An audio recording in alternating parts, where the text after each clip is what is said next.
এই মনিরুল, এই হারুন, আসাদুজ্জামান, আব্দুল মান্নান, কত মানুষ অত্যাচার জুলুম নির্যাতন চালিয়েছে।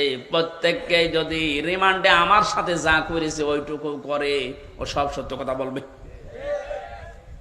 মাটির নিচে নিয়েছিল, মাটির নিচে নিয়ে চোখ বাঁধা কালো কাপড় দিয়ে, পেছনে হাত বাঁধা।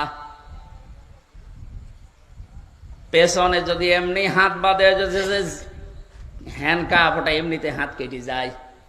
পেছনে হাত দিয়ে যদি উপরের দিকে টান টান করে রাখে 11 ঘন্টা, আপনি বলেন সত্য বলেন আর মিথ্যা বলেন, যা বলবে বাবা সব ঠিক আছে। এই জন্য আমি এখন দাবি জানাই, আমার মুখ দিয়ে যারা এরকম উল্টা পাল্টা কথা, আমি তো বলি নাই একটা, ওই 11 ঘন্টা দাঁড় করানোর পরও আমি বলি নাই 10 দিন রিমান্ডে, আমি একটা কথাও না, আমি এগুলো করি নাই। যার সন্তানগুলো ছিল, আলেমদেরকে যারা সবচাইতে বেশি কষ্ট দিয়েছে, এই মনে